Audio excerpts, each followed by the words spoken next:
ప్రార్థన అనగా మనందరికీ తెలుసు, దేవునితో సహవాసం, దేవుణ్ణి వేడుకొనడం. ప్రార్థన అనగా దేవునితో మాట్లాడే సమయం. ప్రార్థన అనగా మన హృదయములను దేవుని సన్నిధిలో కుమ్మరించే సమయం.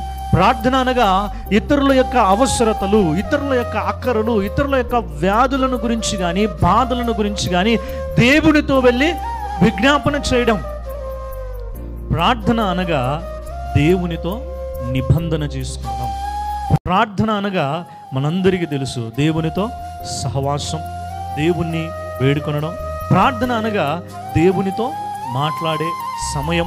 ప్రార్థన అనగా మన హృదయములను దేవుని సన్నిధిలో కుమ్మరించే సమయం.